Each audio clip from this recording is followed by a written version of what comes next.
It was a challenge to try and capture something as iconic as Alcatraz. You know about this. This is arguably the most famous prison in the world, and now you're in it. Just the space, you know, the physicality of it, because it's quite claustrophobic. When modern-day prisons are designed, they really consider not intimidating people or making the spaces, you know, as least stressful as possible. Well, Alcatraz didn't suffer from those restrictions.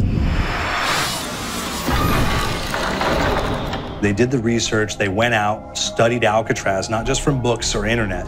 They were actually there to feel the environment, so it really sets a mood that gets you a little spooked.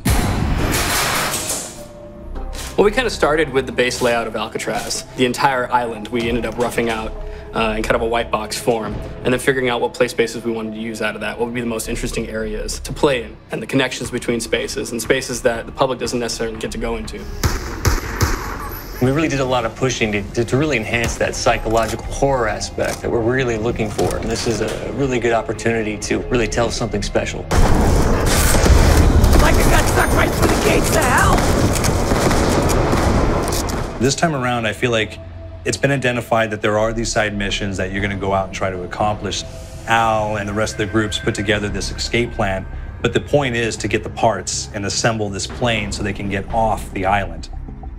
We did something new for the first time. We have actually contextual music that goes off. So that's a first for zombies. And it's all based around this horror thriller aspect. Every location will have a specific stinger that you hear when you find it, when you discover it, when you start unraveling the story. We start building on the music that you're hearing, and it's really enhancing that experience and going along with it in parallel.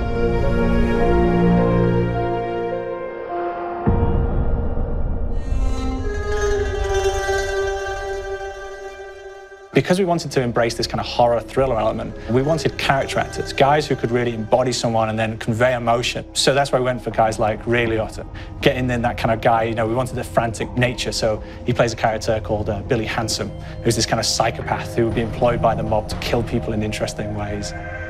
Chaz Palminteri, he plays a guy called Sal DeLuca, an old mob boss. Michael Madsen playing Finn O'Leary. He's kind of worked himself from the floor, you know, from the streets. He's got his hands dirty in the blood and the guts a couple of times. And then we had Joe Pantoliano, and he plays Arthur Arlington, who's nicknamed the Weasel. Those guys, they bring a quality and a subtlety and timing that you can't really identify or try to recreate. Bring it on! Dirtbags! You start off in the afterlife mode, and that's just going to be, you know, what's going on. You're going to try to solve the mystery from the second you start. Afterlife, to me, brings a new element, like a new puzzle element. It forces me to think a little bit more or look for the clues or kind of think of zombies on a slightly deeper level. You see clues throughout the map that tell you, ooh, perhaps if I'm in the afterlife, I can interact with this object, or there's some puzzle going on here that I need to be in the afterlife. Back east, I whacked a dirty dentist with one of these. Took forever, too. Alcatraz has a Civil War kind of fort background before it turned into a penitentiary. And so we had this kind of backstory, the idea that the warden would have collected Civil War weaponry. And one of them is a blundergat. It's a fictional weapon, but the idea of the combination between a blunderbuss and a Gatling gun. And possibly, there might be a way of upgrading it to a more fantastical weapon that the players may find. You all gotta go sometime? You just went now. There's one main zombie, one big zombie that's going to come through and wreak havoc on your life. He'll lock down the PERK machine, he'll close down the box, so you have to pay to get that open again. So you don't want him to interfere with your process. Now's a good time to pick a fight. It's a fun challenge. It keeps things moving forward. In terms of perks, we have a new perk called Electric Cherry.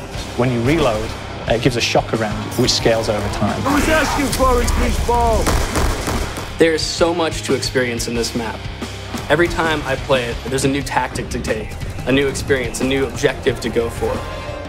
But there's also this layer of things that we aren't exactly exposing to the players right off the bat and will need to be discovered. Don't let me go. Is it the calling we hear? We we've got the undead in there, we've got these historical elements, and these fantastic actors all seem to be with peace with each other in this kind of same world. So it's magical, and our team is incredibly excited by it.